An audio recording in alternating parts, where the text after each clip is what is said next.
Good afternoon friends. Delhi university में PhD के आवेदन स्टार्ट हो चुके हैं। अगर आपने फॉर्म फिल नहीं किया है तो लास्ट डेट है इसमें फॉर्म फिल करने की 9 मई। जब आप फॉर्म फिल करेंगे तो इसमें आपको काफ़ी डिटेल्स आपको फिल करनी होती हैं और जिन डिटेल्स के साथ आपको प्रोजेक्ट्स की रिपोर्ट के बारे में भी पूछा जाता है। तो इसमें कुछ क्वेश्चंस हैं जिनमें 500 वर्ड्स की लिमिट उन्होंने दी हुई है कि primary sources of field work आपको बताना है।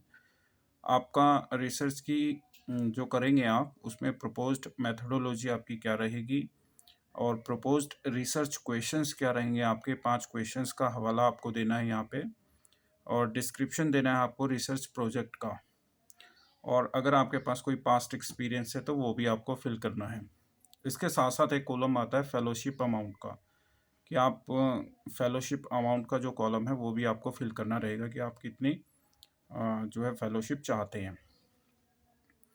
इन क्वेश्चंस के आंसर्स बहुत सारे स्टूडेंट्स सर्च कर रहे हैं कि ये क्वेश्चंस के आंसर उन्हें कहाँ से मिले। सबसे फर्स्ट प्रॉब्लम उनके समक्ष आ रही है कि प्रोजेक्ट रिपोर्ट, जो प्रोजेक्ट उन्हें जिस प्रोजेक्ट पर रिसर्च करनी है तो वो टॉपिक क्या रहेगा।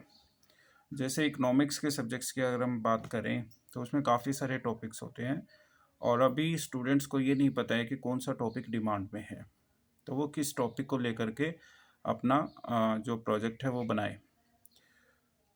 तो और इसके साथ साथ जो क्वेश्चंस हैं जैसे primary sources of field work कि आप जिस जो रिसर्च करेंगे आप तो आपके प्राइमरी सोर्स क्या होंगे, सेकेंडरी सोर्स क्या होंगे, तो वो आपको यहाँ पे दर्शाना है। और 500 वर्ड्स की लिमिट भी दी हुई है जिसमें आपको ये सब लिखना रहेगा।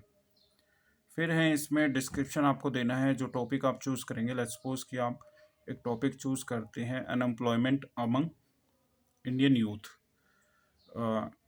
तो इस तरीके का अगर आप टॉपिक चूज़ करते हैं तो फिर उसमें आपको डिस्क्रिप्शन देना है तकरीबन 500 वर्ड्स का। और इसमें टॉपिक आपके और भी हो सकते हैं, बहुत सारे टॉपिक्स हैं इकोनॉमिक्स में। और अगर आप इसको एक बार जांचना चाहते हैं तो आप अपने प्रोफेसर से भी इसमें कंसल्ट कर सकते हैं। जो दिल्ली यूनिवर्सिटी के प्रोफेसर्स की लिस्ट आपको गूगल से मिल जाएगी, उनको भी आप कांटेक्ट करना चाहें तो कर सकते हैं, या फिर आप दिल्ली यूनिवर्सिटी में विज़िट करना चाहें तो वहाँ भी जा कर के आप उनसे पूछ सकते हैं। अब ये क्वेश्चंस के आंसर्स अगर आपको नहीं मिल रहे हैं तो आप गूगल कर लें, गूगल से आप इन सभी क्वेश्चंस के आंसर आपको मिल जाएंगे, थोड़ा आइडिया आपको हो जाएगा। उसमें कुछ वैल्यू एडिशन करना चाहते हैं तो आप कर सकते हैं।